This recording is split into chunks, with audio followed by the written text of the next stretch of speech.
Assessore, in quale contesto si inserisce la firma di oggi e qual è la sua importanza, il suo significato? No, questo è un momento molto importante. Oggi sigliamo un accordo che avrà durata cinquantennale, si consolida e si rafforza l'esperienza che già c'era dell'interregionalità per il servizio idrico tra la Regione Friuli Venezia Giulia e gli Amici del Veneto.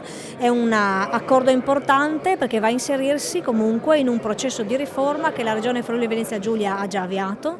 Lo scorso anno, ricordo, è nata l'autorità unica per il servizio idrico e per i rifiuti, che quindi dà finalmente anche per la Regione Friuli Venezia Giulia una governance unica, solida, che vede i comuni protagonisti di un vero e proprio processo di riforma che dovrà puntare sugli investimenti, sul contenimento della tariffa, sul servizio sempre migliore di qualità al cittadino, ma che finalmente ha una cornice giuridica dentro la quale trovare i propri ambiti. Oggi sigliamo quindi un accordo importante esclusivamente per la parte del servizio idrico ed è senza dubbio un passo in avanti importante anche in una collaborazione che c'è, che però aveva bisogno di un atto assolutamente aggiornato e di prospettiva per il futuro. Allora, Assessore, come dicevo, è una strada diversa, tra l'altro unica in Italia. Perché la volontà di mantenere questa collaborazione, questa interregionalità nel servizio idrico? Ma questa discende dal fatto che l'acqua non segue i confini geografici e quindi è necessario ragionare anche al di là dei confini.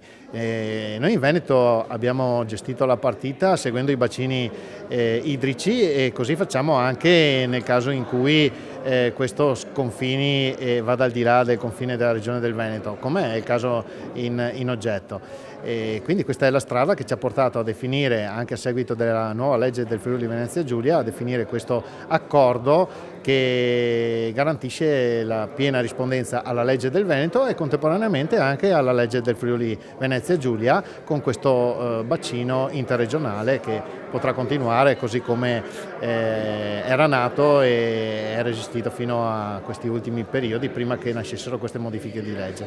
Quali sono i vantaggi per i vostri cittadini interessati nel territorio di questi comuni?